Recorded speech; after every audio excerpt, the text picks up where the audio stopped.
Film की शुरुआत में डेनियल लुगो, मार्क वाहलबर्ग भारी हथियारों से लैस मियामी पुलिस के कई अधिकारियों से भाग रहा होता है। तभी एक पुलिस गाड़ी उसे टक्कर मार देती है। फिर कहानी कुछ महीने पीछे चली जाती है।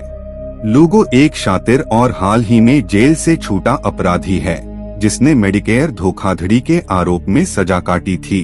सन जिम के मालिक जॉन मेसे, रॉब कॉर्डरी उसे जिम की सदस्यता बढ़ाने और उसे फिटनेस पर केंद्रित करने के लिए काम पर रखते हैं। लुगो 6 हफ्तों के भीतर जिम की सदस्यता को 3 गुना कर देता है और ट्रेनर एड्रियन डोरबाल एंथनी मैकी से दोस्ती कर लेता है। डोरबाल एक बॉडी बिल्डर है जो स्टेरॉयड का इस्तेमाल करता है, जिससे वह नपुंसक हो जाता है। लुगो जल्द ही विक्टर करशॉ, टोनी शालहूब की कमाई और जीवन शैली से मोहित हो जाता है, जो जिम का एक नया सदस्य है और जिसे लुगो एक धोखेबाज मानता है। प्रेरक वक्ता जॉनी वू केन जियोंग से प्रेरित होकर लुगो कुछ कर दिखाने का फैसला करता है और करशॉ का अपहरण और यातना देकर उसकी संपत्ति हड़पने की योजना बनाता है। लुगो अपने साथियों डोरबाल और पॉल डॉयल ड्वेन जॉनसन को भर्ती करता है, जो हाल ही में जेल से छूटा एक कोकीन का आदी अपराधी है और जिसने ईसाई धर्म अपना लिया है। हालांकि डॉयल शुरू में इस गिरोह में शामिल होने के लिए अनिच्छुक होता है, लेकिन अपने पादरी के साथ हिंसक झड़प के बाद वह जल्द ही मान जाता है। यह सन जिम गिरोह करशॉ को उसके घर से अगवा करने की असफल कोशिश करता है, लेकिन उसकी दुकान के बाहर उसे टेजर से बेहोश कर देता है और उसे अपने एक छोटे से गोदाम में ले जाता है जो सेक्स खिलौनों से भरा हुआ है। अपहरणकर्ता अपनी आवाज बदल लेते हैं, लेकिन करशॉ लुगो को उसके खास इत्र से पहचान लेता है। बाकी योजना के अनुसार ही सब कुछ चलता है। करशॉ दबाव में आकर फोन करता है और अपने गायब होने के झूठे कारण बताता है, अपने परिवार को दूसरे राज्य में भेज देता है और उन दस्तावेजों पर हस्ताक्षर करता है जिनसे उसकी संपत्ति लुगो के नाम हो जाती है। लुगो करशॉ द्वारा हस्ताक्षरित दस्तावेजों को प्रस्तुत करके और करशॉ के पैसे का उपयोग करके सन जिम को प्रायोजित करके करशॉ की अनुपस्थिति में दस्तावेजों को नोटरीकृत करने के लिए जॉन मेसे को रिश्वत भी देता है। सन जिम गिरोह करशॉ की संपत्ति और धन पर कब्जा कर लेता है, लेकिन उन्हें एहसास होता है कि उसे रिहा करना एक बुरा विचार है। इसलिए लुगो करशॉ को शराब पिलाकर उसकी BMW कार को दुर्घटनाग्रस्त करने की योजना बनाता है, ताकि यह एक शराबी दुर्घटना लगे। जब करशॉ दुर्घटना में बच जाता है तो गिरोह करशॉ सहित कार को जला देता है।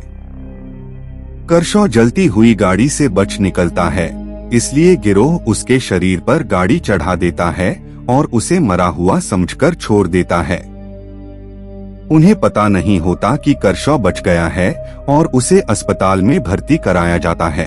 सन जिम गिरोह के सदस्य करशॉ की दौलत से मौजमस्ती करते हैं।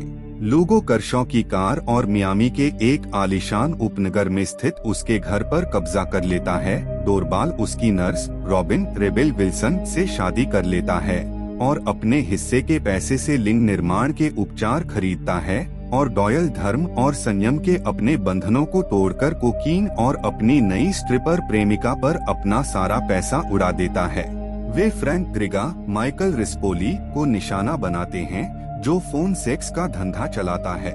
ग्रिगा के बंगले में हुई एक अच्छी बातचीत के बाद गिरोह ग्रिगा और उसकी पत्नी क्रिस्टीना फर्टन कीली लेफ्कोविट्स को डोरबाल के घर एक निवेश योजना का प्रस्ताव देने के लिए आमंत्रित करता है। हालांकि ग्रिगा किसी अधिक अनुभवी व्यक्ति से मिलने पर जोर देता है और लुगो के अनुभवहीन व्यापारिक कौशल पर सवाल उठाता है। इससे लुगो क्रोधित हो जाता है और ग्रिगा पर हमला कर देता है, जिससे गलती से उसकी मौत हो जाती है। क्रिस्टीना को इसका पता चलता है और वह लुगो को गोली मारने की कोशिश करती है, लेकिन डोरबाल उसे घोड़े को शांत करने वाली दवा का इंजेक्शन लगा देता है। लुगो और डॉयल बेहोश क्रिस्टीना से प्राप्त कोड का उपयोग करके उसके और ग्रिगा के घर में तिजोरी खोलने की कोशिश करते हैं, लेकिन कोड काम नहीं करते। जब क्रिस्टीना होश में आती है और भागने की कोशिश करती है, तो डोरबाल उसे दूसरा इंजेक्शन लगा देता है, जिससे गलती से उसकी भी मौत हो जाती है।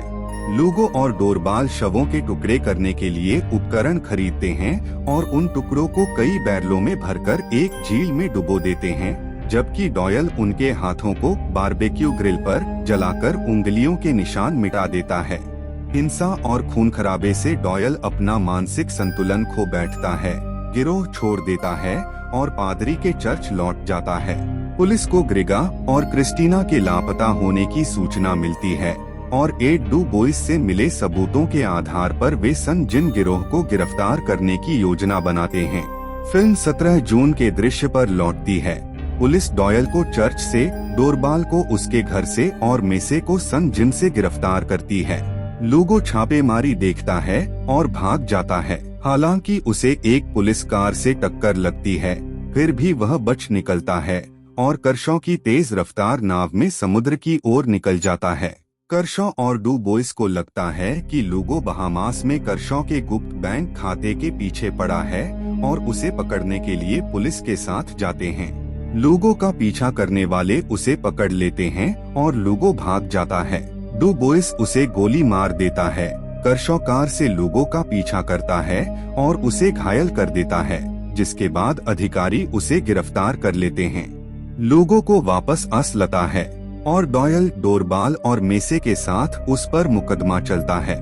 मुकदमे में यह खुलासा होता है कि रॉबिन ने डोरबाल के खिलाफ गवाही देने से एक रात पहले ही उससे तलाक ले लिया था। डैनियल लूगो को मौत की सजा सुनाई गई, साथ ही एक गार्ड के साथ बदतमीजी करने के लिए 30 दिन की सजा भी दी गई। एड्रियन डोरबाल को भी मौत की सजा सुनाई गई।